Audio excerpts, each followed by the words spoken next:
we have spent probably 6 to 7 years trying to figure out what the next step is for the channel. The channel will be a priority for a very long time, if not forever. But how to build a business beyond that is way harder than it seems.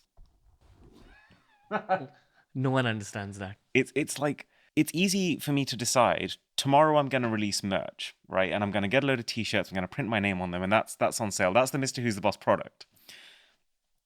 If you have an ambitious mindset and you want it to be good, we're not product companies, right? We have not spent 10, 15 years honing the craft of building a perfect product. We don't have factories, we don't have the people we need.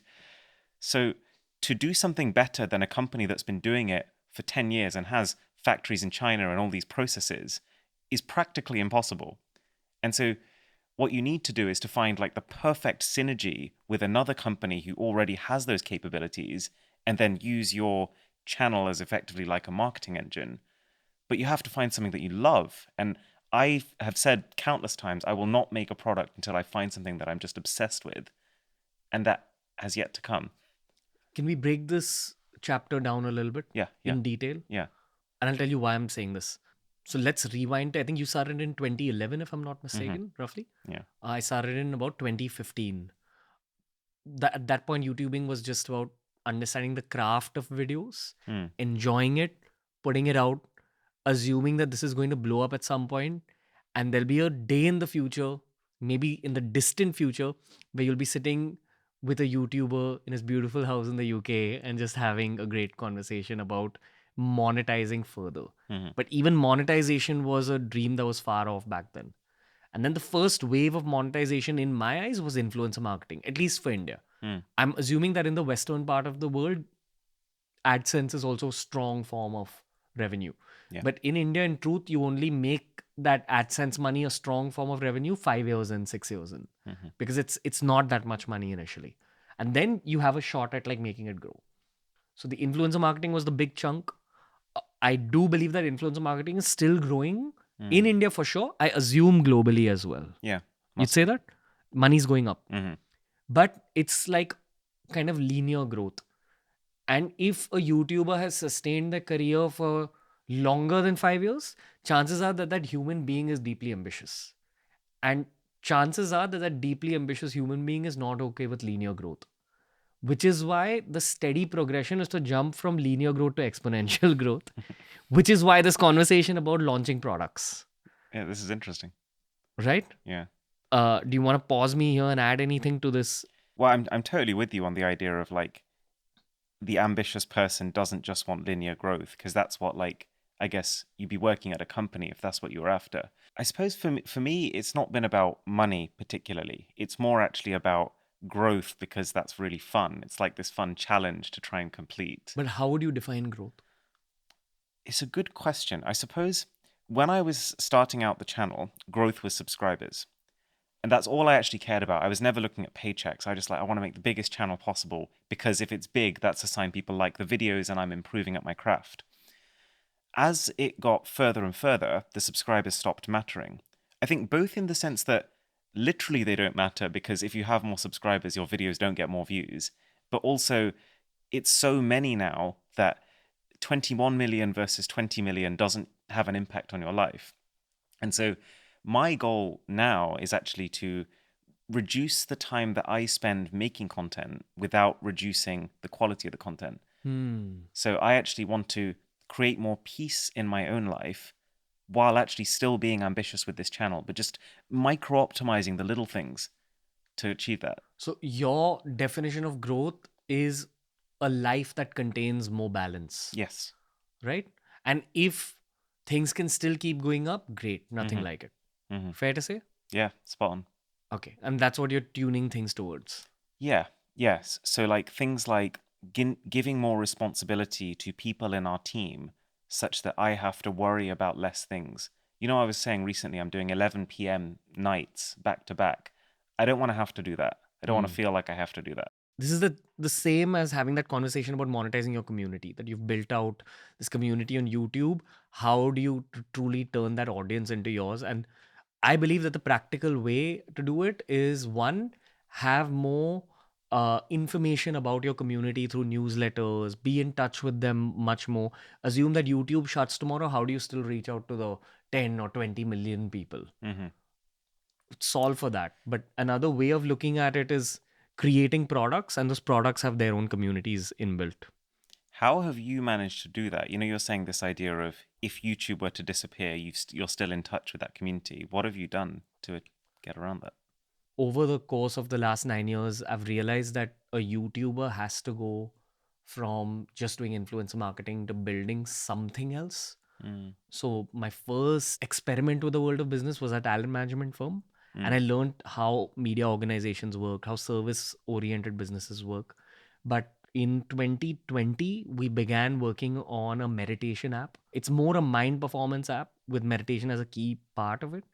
And we've barely raised any money on that. We've raised very little money, but it's been growing steadily. We talk about it in a lot of our spiritual videos. The top comment is like about the app. It's slow and steady growth. But the thing is, I've realized over the last 9 years that slow and steady growth on anything is actually healthy because that community is actually into the product. I agree. Same thing for YouTube channels. Like a viral video doesn't make a successful channel. It's the slow and steady is a sign that you're getting a little bit better each time. Yeah. My overarching point here is like products. Right. What are you thinking about? We have thought a lot about products. There's things I can talk about and there's things I can't talk about. Yeah, but that's fine. We've thought about books, and we've actually got to the stage of we've written draft pages, for example. We've very nearly started a podcast with another top tech YouTuber. And we even got to the stage of filming draft episodes, but everything's been scrapped. Why? Because it's got to hit the life goals. I was saying earlier, I'm seeking some sort of peace. Right. So for the podcast, for example, we got so far with it because technically I should make a podcast. I've got a lot to say. People like my voice. You have a beautiful voice, brother. Thank you. But yeah, so I've been told by so many people a sensible business decision is to make a podcast, but it doesn't align with that North Star of reducing the time I spend filming and still having the same output, if not a better output. That's actually committing myself to kind of what you're doing, which is, I don't envy it, to be honest. Yeah. But the biggest thing, the biggest barrier for me has been the perfectionist. And that's been okay with YouTube. I've got to a stage where I'm like, I think our videos are really good. And at the point where we post them, I'm completely happy that that's the best we could have done on that. With something as complex as a product, and with as little expertise as I have making products, it's much harder to get to that stage where I'm like, I'm completely happy with this. It's good to go. It's also when you've never done it, you kind of build up the anticipation for it. Like the audience is so ready to judge whatever I potentially put out, and I want it to deliver on that. Yeah. Can I share my experience on the app? Because I think it'll add value to you as well. Yeah. Gamifying the process of growth was the goal. So we called it level. And then eventually we realized that in order to gamify anything, you do need hardware. So that's what scared me at that exact same point. So we started to focus much more on software and just made it about the mind. And that turned out to be something that the audiences wanted as well. Now, all this happened over the course of a couple of years where the one thing I had to sacrifice was my work-life balance, where I had to do extra meetings. I had to give this product time as well. But today, 4 years on, it's growing steadily thanks to 3 things I did right in my own eyes. One was having the right partners. The second was training the right team members really well.